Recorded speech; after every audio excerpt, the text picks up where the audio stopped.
नमस्कार, दिन भर की बड़ी खबरों में आपका स्वागत है। मैं हूं परवीन शेख। आज इस बुलेटिन में बात होगी मध्य प्रदेश को लेकर राहुल गांधी के बड़े प्लान की, मोदी के खिलाफ शिवराज के बगावती तेवरों की, नड्डा और मालवीय पर गिरफ्तारी की लटकती तलवार की, कांग्रेस में शामिल हुए यूपी के दिग्गज नेता की, साथ ही जानेंगे क्यों बीजेपी पर बरस रही हैं मायावती। और बुलेटिन के आखिर में बात होगी ओवैसी को लेकर नीतीश के ऐलान की। इसके साथ ही और भी कई बड़ी खबरों से आपको करवाएंगे रूबरू, लेकिन तमाम बड़ी खबरों से पहले एक नजर सुर्खियों पर। पहलवानों से यौन उत्पीड़न मामले में राउज एवेन्यू कोर्ट में हुई सुनवाई। बृजभूषण के वकील ने कहा 2023 में धरना प्रदर्शन के बाद असलियत से परे आरोप लगाए गए। अगली सुनवाई 16 अक्टूबर को होगी। राजस्थान सीएम अशोक गहलोत का बड़ा ऐलान, कहा बिहार की तरह राजस्थान में कराएंगे जातिगत जनगणना। वाराणसी में सपा नेता अबू आजमी के ठिकानों पर आयकर विभाग का छापा, 100 करोड़ की बेनामी संपत्ति मिली, कई दस्तावेज जब्त। एशियाड में आज भारत का गोल्डन डे, तीरंदाजी, बैडमिंटन और क्रिकेट में मिला गोल्ड। महिला और पुरुष कबड्डी टीम ने भी जीता गोल्ड। ये तो थी सुर्खियां और अब बात आज की सबसे बड़ी खबर की। राहुल गांधी 30 सितंबर को एमपी के शाजापुर पहुंचे थे और इसी दौरान उन्होंने कांग्रेस नेताओं के साथ बैठक भी की थी, जिसमें राज्य में आक्रामक चुनाव अभियान चलाने की बात कही थी और अब इसका असर दिखाई दे रहा है। राहुल गांधी की शाजापुर रैली के बाद प्रियंका गांधी की धार में रैली हुई और अब एक बार फिर राहुल और प्रियंका का एमपी में कार्यक्रम तय हो गया है। साथ ही कांग्रेस चुनाव समिति की आज बैठक भी हुई है। क्या है पूरी खबर, देखते हैं ये रिपोर्ट। दिल्ली में कांग्रेस मुख्यालय पर आज कांग्रेस चुनाव समिति की बैठक हुई, जिसमें मध्य प्रदेश के लिए 140 उम्मीदवारों के नामों पर मोहर लगा दी गई है। उम्मीदवारों की सूची अब कभी भी जारी हो सकती है। एआईसीसी दफ्तर में हुई बैठक में कांग्रेस अध्यक्ष मल्लिकार्जुन खड़गे, पूर्व कांग्रेस अध्यक्ष सोनिया गांधी और राहुल गांधी भी मौजूद थे। एमपी से इस बैठक में पीसीसी चीफ कमलनाथ, नेता प्रतिपक्ष डॉक्टर गोविंद सिंह और सीईसी मेंबर ओमकार सिंह मरकाम शामिल हुए। पहली सूची में पार्टी के सभी बड़े नेताओं के नाम पर मोहर लगाई गई है। जिन नाम पर मोहर लगने की संभावना जताई गई है उसमें नेता प्रतिपक्ष डॉक्टर गोविंद सिंह को लाहार, पूर्व नेता प्रतिपक्ष अजय सिंह को चुरहट और पूर्व सीएम दिग्विजय सिंह के बेटे जयवर्धन सिंह को राधोगढ़ से, महेश्वर से विजय लक्ष्मी साधो, थांदला से वीर सिंह भूरिया, राव से जीतू पटवारी, सोन कच्छ से सज्जन सिंह वर्मा का नाम शामिल है। इसके साथ ही केंद्रीय कृषि मंत्री नरेंद्र सिंह तोमर के खिलाफ दिमनी सीट पर पार्टी ने अपने विधायक रविंदर सिंह तोमर के नाम पर मोहर लगाई है, जबकि इंदौर एक सीट पर कैलाश विजयवर्गीय के खिलाफ कांग्रेस ने संजय शुक्ला को उम्मीदवार बनाया है। उम्मीदवारों के नाम पर मोहर लगने के बाद अब इंतजार सूची जारी करने का हो रहा है। इसके साथ ही कांग्रेस ने अब एमपी में आक्रामक चुनाव प्रचार अभियान शुरू करने का फैसला किया है। पिछले हफ्ते राहुल गांधी ने शाजापुर और प्रियंका गांधी ने धार में बड़ी रैली की थी। अब राहुल और प्रियंका फिर एमपी दौरे पर आ रहे हैं। निशाने पर मालवा, निमाड़ और महाकौशल रीजन की 3 दर्जन सीटें होंगी।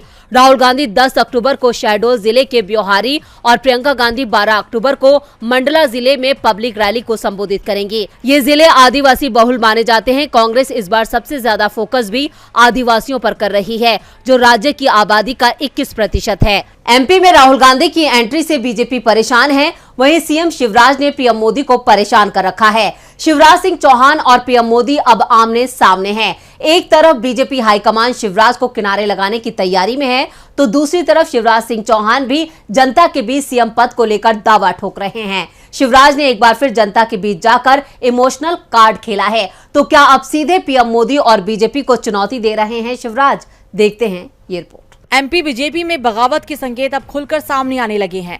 सीएम शिवराज सिंह चौहान इस वक्त बीजेपी नेतृत्व से खासी नाराज हैं और इनकी ये नाराजगी राज्य में बीजेपी का खेल बिगाड़ सकती है। आपको बता दें कि पीएम मोदी की भोपाल रैली के बाद से साफ हो गया है कि बीजेपी अब शिवराज को पूरी तरह से किनारे करने की तैयारी में है, क्योंकि पार्टी की ग्राउंड रिपोर्ट बता रही है कि मध्य प्रदेश की जनता बदलाव चाहती है और इसलिए पार्टी शिवराज को सीएम उम्मीदवार बनाना तो दूर, विधानसभा चुनाव का टिकट देने को भी तैयार नहीं है। एक तरफ केंद्रीय मंत्री नरेंद्र तोमर, फग्गन सिंह कुलस्ते, प्रहलाद पटेल और कैलाश विजयवर्गीय के टिकट का ऐलान हो गया, तो वहीं शिवराज के टिकट पर पार्टी ने अभी तक फैसला नहीं किया है। संकेत तो यहां पर साफ मिल रहे हैं कि शिवराज को टिकट नहीं मिलेगा और इन खबरों के बाद से ही शिवराज के तेवर सख्त दिखाई दे रहे हैं। उन्होंने एक बार फिर जनता के बीच जाकर इमोशनल कार्ड खेला है। उन्होंने जनता से पूछा, मामा को फिर से मुख्यमंत्री बनना चाहिए कि नहीं। जनता के बीच जाकर शिवराज जिस तरह से खुद को सीएम उम्मीदवार के रूप में पेश कर रही हैं, उससे संकेत ये जा रहा है कि शिवराज पीएम मोदी के खिलाफ अब बगावत का मोर्चा खोल चुकी हैं। मध्य प्रदेश प्रदेश विधानसभा चुनाव में ज्यादा समय नहीं बचा है और इसी बीच विपक्षी पार्टी कांग्रेस लगातार बीजेपी पर हमलावर है। मध्य प्रदेश के पूर्व मुख्यमंत्री और पीसीसी चीफ कमलनाथ ने मुख्यमंत्री शिवराज सिंह चौहान पर निशाना साधते हुए ये दावा किया कि मध्य प्रदेश में बीजेपी में हताश चरम पर है। पीएम मोदी पर अब दबाव बनाने के लिए शिवराज सिंह चौहान अब जनता को जरिया बना रहे हैं और लगातार सवाल कर रही हैं कि उन्हें अगला सीएम बनना चाहिए या नहीं। यानी एमपी में बीजेपी की हालत दिन पर दिन खराब होती जा रही है। वहीं बीजेपी की अपने ही नैया डुबाने की तैयारी कर चुकी है। शिवराज ने बगावत का बिगुल फूंक दिया है, जिससे मोदी मुश्किल में है। मुश्किल में तो जेपी नड्डा और अमित मालवीय भी नजर आ रहे हैं। चुनावी साल में कांग्रेस ने बीजेपी को सत्ता से बेदखल करने के लिए अपनी कमर कस ली है। बीजेपी को उसी के अंदाज में अब कांग्रेस जवाब दे रही है। इसी कड़ी में कांग्रेस सांसद राहुल गांधी को रावण दिखाना बीजेपी को भारी पड़ने वाला है। कांग्रेस ने बीजेपी अध्यक्ष जेपी नड्डा और आईटी सेल प्रमुख अमित मालवीय के खिलाफ कोर्ट का दरवाजा खटखटाया है। क्या है पूरी खबर, देखते हैं ये रिपोर्ट। राहुल गांधी का अपमान करना अब बीजेपी को महंगा पड़ सकता है। पोस्टर वॉर की ये आंच बीजेपी अध्यक्ष जेपी नड्डा और आईटी सेल प्रमुख अमित मालवीय को अपनी जद में लेते हुए नजर आ रही है। राहुल गांधी को नए युग के रावण के तौर पर दिखाने वाले पोस्टर को लेकर कांग्रेस काफी नाराज है। सड़कों पर विरोध प्रदर्शन के बाद कांग्रेस ने जयपुर और जोधपुर कोर्ट में जेपी नड्डा और अमित मालवीय के खिलाफ याचिका दायर की है। नड्डा और अमित मालवीय के खिलाफ जोधपुर कोर्ट में मानहानि का परिवाद दर्ज हुआ। अतिरिक्त मुख्य महानगर मजिस्ट्रेट कोर्ट नंबर 1 में परिवाद दायर किया गया है, जिस पर 11 अक्टूबर को सुनवाई होगी। परिवाद कांग्रेस विधि विभाग के जिलाध्यक्ष और एडवोकेट दिनेश जोशी ने दर्ज करवाया है। एडवोकेट दिनेश जोशी का कहना है कि राहुल गांधी की छवि को धूमिल करने के लिए सोशल मीडिया पर पोस्ट डाली गई। इस पर जोधपुर के कांग्रेस कार्यकर्ताओं में नाराजगी है।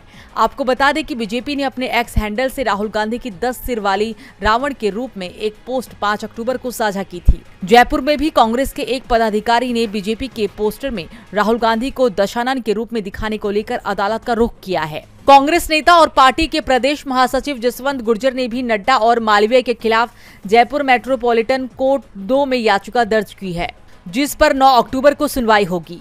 गुर्जर ने अपनी याचिका में अदालत से बीजेपी के दोनों नेताओं के खिलाफ भारतीय दंड संहिता आईपीसी की धारा 499 और 500 मानहानि और 504 जानबूझकर अपमान के तहत मामला दर्ज करने की गुहार लगाई है। याचिका में दावा किया गया है कि आरोपियों ने 5 अक्टूबर को जानबूझकर गलत इरादे से पोस्टर जारी किया था और उनका उद्देश्य कांग्रेस और उससे जुड़े लोगों की प्रतिष्ठा को धूमिल करना, साथ ही राजनीतिक लाभ हासिल करना था। अब देखना होगा कि दोनों अदालत में सुनवाई के दौरान कोर्ट का क्या रुख रहता है। नड्डा और अमित मालवीय ने चुनावी साल में मोदी की मुश्किलें बढ़ा दी हैं। मुश्किलें तो यूपी में बीजेपी की बढ़ने वाली हैं।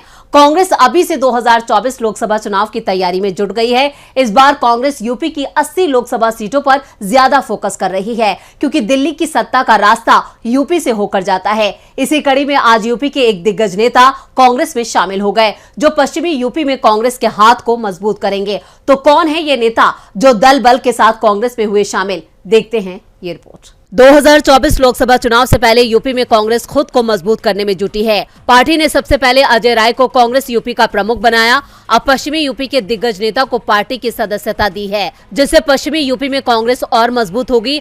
आज दल बल के साथ दिल्ली पहुंचे इमरान मसूद ने कांग्रेस की सदस्यता ली। इमरान मसूद ने कहा है कि ये उनकी घर वापसी है और इसके लिए वो प्रियंका गांधी और राहुल गांधी के शुक्रगुजार हैं। मीडिया से बात करते हुए इमरान मसूद ने कहा, बीएसपी को मैंने नहीं छोड़ा, बल्कि बीएसपी ने मुझे छोड़ा है। मैं कभी कांग्रेस छोड़ना ही नहीं चाहता था, लेकिन शुक्र है कि प्रियंका गांधी और राहुल गांधी ने मुझे एक बार फिर पार्टी से जुड़ने का मौका दिया। यूपी कांग्रेस प्रमुख अजय राय, कांग्रेस संगठन महासचिव केसी वेणुगोपाल और कांग्रेस महासचिव राजीव शुक्ला की मौजूदगी में इमरान मसूद ने कांग्रेस का हाथ थामा।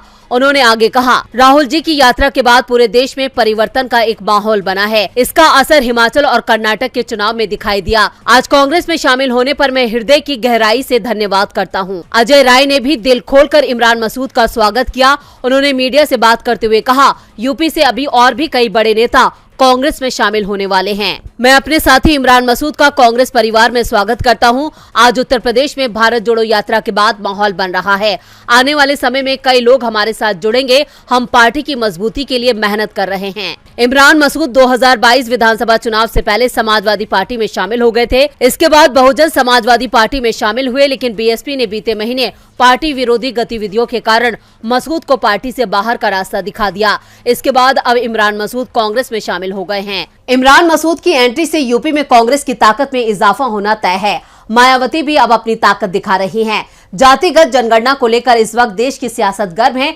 जहां एक तरफ विपक्ष इसे जारी करने की मांग कर रहा है, तो वहीं मोदी सरकार की सांसें फूल रही हैं। इस मुद्दे को लेकर आज एक बार फिर बीएसपी प्रमुख मायावती ने बयान जारी किया है।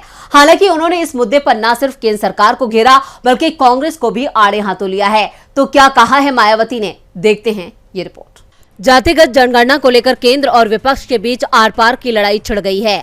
विपक्ष लगातार खुलकर इसे जारी करने की मांग कर रहा है, वहीं केंद्र के मंत्री कुछ भी साफ तौर पर कहने को तैयार नहीं है। इस चुप्पी के बीच आज मायावती ने बीएसपी को जमकर घेरा है। बीएसपी सुप्रीमो ने कहा कि अगले विधानसभा और आम चुनाव से पहले कांग्रेस और बीजेपी द्वारा किस्म किस्म के लुभावने वादे किए जाने से चुनावी माहौल प्रभावित हो रहा है, किंतु प्रश्न ये है कि जो वादे अब किए जा रहे हैं वो पहले समय रहते क्यों नहीं लागू किए गए। इस प्रकार घोषणाओं में गंभीरता कम और छलावा ज्यादा। मायावती इतने पर ही चुप नहीं हुई। उन्होंने हमलावर होते हुए कहा कि देश की जनता महंगाई, गरीबी, बेरोजगारी और भ्रष्टाचार की मार से त्रस्त है, लेकिन बीजेपी जातीय जनगणना, ओबीसी और महिला आरक्षण को चुनाव में भुनाने में लगी है ताकि अपनी विफलताओं पर पर्दा डाल सके। लेकिन जनता इसे छलावा मानकर अब और इनके बहकावे में आने वाली नहीं है। बीजेपी पर हमला बोलने के साथ साथ मायावती ने कांग्रेस पर भी निशाना साधा। उन्होंने कांग्रेस की जिसकी जितनी आबादी उसकी उतनी हिस्सेदारी वाले बयान को चुनावी शिगुफा बताते हुए हमला बोला है।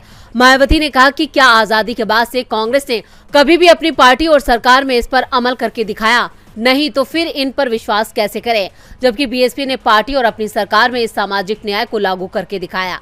अब चुनाव से पहले मायावती एक बार फिर उसी मूड में आ गई हैं, जिसमें वो विरोधियों को जमकर घेरती हैं। वो लगातार कई मुद्दों को लेकर केंद्र पर बरसने से पीछे नहीं हट रही हैं। अब देखना होगा कि क्या यह हल्ला बोल हाथी को मजबूत कर पाता है या नहीं। मायावती के ये तेवर उन्हें कितना फायदा पहुंचाते हैं, ये तो चुनाव के नतीजे तय करेंगे। नतीजे तो मणिपुर की बीजेपी सरकार को भी भुगतने होंगे। मणिपुर में करीब 5 महीने से जातीय संघर्ष जारी है। राज्य के हालात को लेकर मोदी सरकार और राज्य की बीजेपी सरकार पूरी तरह से फेल साबित हुई है। यूरोपीय संसद से लेकर यूएनएचआर ने भी अपनी चिंता जाहिर की है। क्या है पूरी खबर, देखते हैं ये रिपोर्ट। मणिपुर की तस्वीरों को देखकर भी सरकार ने भले ही 5 महीने तक चुप्पी साध रखी हो, लेकिन देश से विदेशों तक इस राज्य के हालात पर सवाल उठते रहे हैं। अमेरिका, फ्रांस, यूरोपीय यूनियन, ब्रिटेन और अब संयुक्त राष्ट्र मानवाधिकार यानी यूएनएचआर ने भी मणिपुर पर चिंता जाहिर की है। दरअसल यूएनएचआर ने मणिपुर में मानवाधिकार कार्यकर्ता बबलू लोइंगतोंग बाम के आवास पर तोड़फोड़ पर चिंता जताई। यूएनएचआर ने इस घटना के पीछे स्थानीय संगठनों मैतेई लिपुन और आरामबाई तेंगोल का हाथ होने का आरोप लगाया है। उन्होंने कहा कि हम मणिपुर में मई से जातीय संघर्ष पर बोलने के लिए मैतेई लिपुन और आरामबाई तेंगोल समूह द्वारा मानवाधिकार रक्षक बबलू लोइंगतोंग बांग को दी गई धमकियों से चिंतित हैं। हम अधिकारियों से उनके परिवार और घर की रक्षा करने और अपराधियों को जवाबदेह ठहराने का आग्रह करते हैं। आपको बता दें कि भीड़ ने 5 अक्टूबर की शाम को इम्फाल पश्चिम के काकीथेल इलाके में लोइंगतोंग बाम के घर को निशाना बनाया था, जिससे संपत्ति का काफी नुकसान हुआ है। अब यूएन मानवाधिकार संगठन ने भारतीय अधिकारियों से बबलू, उनके परिवार और घर की रक्षा करने के लिए कहा है, साथ ही अपराधियों पर कार्रवाई करने का आग्रह किया है। वहीं प्रदेश में हालात को देखते हुए राज्य सरकार ने मोबाइल इंटरनेट सेवाओं पर प्रतिबंध को 11 अक्टूबर तक के लिए बढ़ा दिया है। इस बात की जानकारी बीते दिनों अधिकारियों ने दी थी। और बुलेटिन के आखिर में बात ओवैसी को लेकर नीतीश के बड़े बयान के। बिहार में जातिगत जनगणना के आंकड़े सार्वजनिक करने के बाद अब महागठबंधन बड़े वोट बैंक को साधने में जुटा है। नीतीश कुमार ने अल्पसंख्यक समाज के नेताओं के साथ बैठक की और साफ कर दिया कि सरकार अल्पसंख्यकों के कल्याण के लिए काम करेगी। साथ ही बैठक में ओवैसी को लेकर भी नीतीश ने बड़ा बयान दिया है। तो क्या कहा है नीतीश कुमार ने, देखते हैं ये report. AIMIM chief Asaduddin Owaisi से सावधान रहने की जरूरत है। वो बीजेपी की बी टीम की तरह काम करते हैं। जहां बीजेपी को जरूरत होती है वहां ओवैसी अपनी पार्टी के उम्मीदवार खड़ा कर देते हैं। ये दावा बिहार के सीएम नीतीश कुमार ने सीएम आवास पर मुस्लिम समाज के नेताओं के साथ हुई बैठक में किया है। उन्होंने कहा कि वो आने वाले चुनावों में बीजेपी के कहने पर जगह जगह से उम्मीदवार उतारेंगे। उनका काम सिर्फ वोट काटकर बीजेपी को फायदा पहुंचाने का है। वो सिर्फ बीजेपी विरोधी वोट में सेंधमारी की कोशिश करेंगे। वो उन्हीं सीटों पर चुनाव लड़ेंगे जहां बीजेपी मुकाबले में होगी और इंडिया गठबंधन के सामने कमजोर स्थिति में होगी। इसलिए ओवैसी और उनकी पार्टी AIMIM से सावधान रहने की जरूरत है। नीतीश कुमार ने कहा कि हमारी सरकार ने अल्पसंख्यकों के हक में हमेशा काम किया है। सरकार चाहे महागठबंधन में रहकर चलाई या फिर एनडीए में रहकर बिना दबाव में अल्पसंख्यकों के हक में योजनाएं बनाई। दरअसल 2 अक्टूबर को जारी बिहार की जनगणना रिपोर्ट में मुस्लिम आबादी 17.7% बताई गई है, जो ईबीसी, ओबीसी और दलितों के बाद सबसे ज्यादा है। और नीतीश कुमार का मकसद बैठक के जरिए सरकार के कामों का संदेश मुस्लिम समाज तक पहुंचाने के अलावा ओवैसी को लेकर सावधान करने का भी था। दरअसल बिहार में मुसलमानों का बड़ा हिस्सा आरजेडी के साथ रहा है। इस बार नीतीश कुमार के साथ आरजेडी है, लेकिन ओवैसी से जरूर नीतीश को परेशानी है। तो आज इस बुलेटिन में इतना ही। देखते रहिए डीबी लाइव। नमस्कार।